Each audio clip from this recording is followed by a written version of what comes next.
One piece का chapter number 11-12 अब हमारे सामने आ चुका है। तो बिना किसी देरी के साथ चैप्टर पे नजर डालते हैं। तो चैप्टर के शुरुआत में नज़ीरो मतलब अपने गांधी जी पैसिफिस्टर्स को मारने के दौरे पर गए थे और उनका काम अब खत्म होने ही वाला है। और वहाँ पे वो कहते हैं ये वेगापंक इसने पैसिफिस्टर्स का कंट्रोल एक बच्ची के हाथ में दे दिया। वही हम नॉर्थ ईस्ट कोस्ट पे देखते हैं जहाँ पे पिछले चैप्टर में फ्रैंकी के टीम के सामने वाइस एडमिरल्स आ चुके थे और हम देखते हैं कि वहाँ पे घमासान युद्ध हो रहा है और फ्रैंकी अपने एक पन से एक वाइस एडमिरल को मार देता है और बोनी अपने डेविल फ्रूट पावर से जो कुछ भी कर रही है वो सब एक जायंट भी नहीं देखना चाहता। वहीं भी सीन चेंज होता है और हम देखते हैं जहाँ पे यॉर्क मार्स को उस जगह पे ले गई थी जहाँ पे वेगापंक की वो पॉडकास्ट शूट हुई थी और मार्स बिना सोचे समझे वहाँ पे लेजर फायर कर देता है और वही यॉर्क उसे रोकते हुए कहती है भाई रुको ये सब यहाँ नहीं चलता और यॉर्क उसे सिचुएशन के बारे में समझाने लगती है जहाँ पे इन 3 बिल्डिंग के अलग अलग फ्लोर पर डिस्ट्रक्टिव चीजें हैं जिससे पूरा आइलैंड उड़ सकता है। और वही मार्स उससे कहता है तो तुम भी एक वेगापंक हो तो कोई सॉल्यूशन निकालो और यॉर्क उसे उस नेल के बारे में बताने लगती है जिससे कि वो पॉडकास्ट प्रीमियर हो रही थी और वही मार्स को एक छोटे से जीव की प्रेजेंस उसे महसूस हो रही है और वो भी पंक रिकॉर्ड से आ रही होती है और वही यॉर्क की भी बत्ती जल जाती है और वो कहती है हाँ तो वो वही ट्रांसपोर्टर स्नेल है जिसे कि उन्होंने हाल ही में बनाया है और यॉर्क उसे बताती है कि वो स्नेल ट्रायंगल शेप की है और मार्स के वहाँ से उड़ के चले जाने के बाद उन्हीं किसी 3 बिल्डिंग में से एक में स्टर्सी और वो जिराफ वाला बंदा राहत की सांस लेता है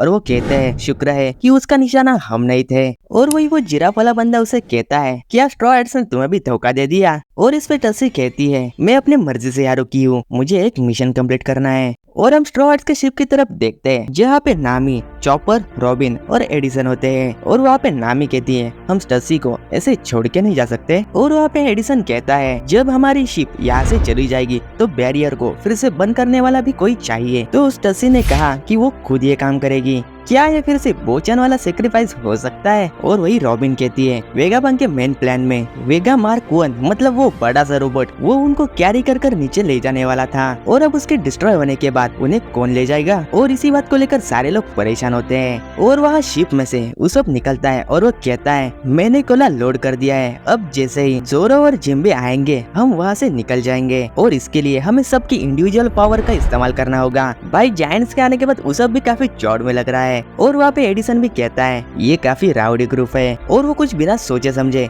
बैरियर थ्रू निकलता है और वो कहता है मैं यहाँ से नहीं मरने वाला मैं यहाँ से तुम लोगों का निकलने का बंदोबस्त करके आता हूँ। और दूसरी तरफ हम लुफी की फाइट की तरफ देखते हैं वहाँ पे वो बड़ा सा वॉर्म मतलब जुपिटर अपने बड़े से मुंह में सब कुछ इनहेल करने लगता है और उसका इम्पैक्ट इतना ज्यादा होता है कि जायंट्स भी उसकी तरफ खींचने लगते हैं मगर अपना लुफी वहाँ कहीं से एक बिल्डिंग लेके आता है और उसके मुंह में डाल देता है और वो कहता है अब इसे खाओ। और इसके बाद लूफी एकदम ओल्ड मैन लूफी की तरह बन जाता है मतलब हमेशा की तरह उसे अब खाना चाहिए। वही जायंट्स उसे अपना इमरजेंसी फूड देते हैं उसे वो हाकल करके बुलाते हैं जो कि फर्मेंटेड शार्क से बनाया जाता है और उसे खाकर लूफी फिर से नॉर्मल हो जाता है लेकिन वो अपने गियर 5 में नहीं आता। और वही वो बोर मतलब वेरकुरी उनकी तरफ अटैक करने के लिए बढ़ता है जहाँ पे लूफी उसे अपना रेड रॉक मार देता है लेकिन तुम देख ही सकते हो कि उसका उस वर्कर पर कोई असर नहीं होता उसकी स्किन काफी टफ है। और वही वो बोर उन्हें गुस्से से देखने लगता है और उसके साथ ही हमें कुछ पैनल्स दिखाए जाते हैं जहाँ पे नामी के ग्रुप की वहाँ पे सैटर्न चढ़ रहा होता है और वही चॉपर कहता है ये तो क्वेब है।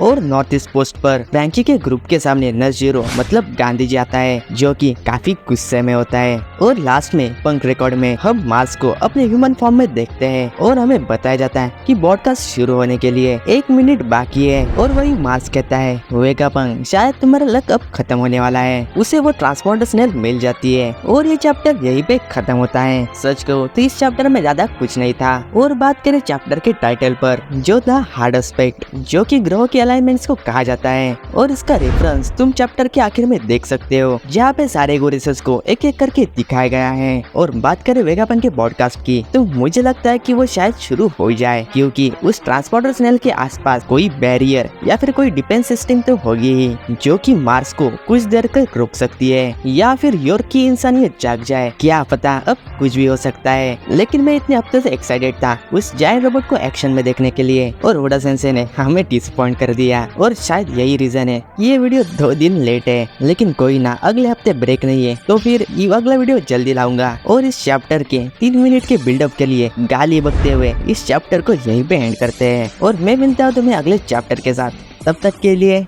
あらあら、さようなら。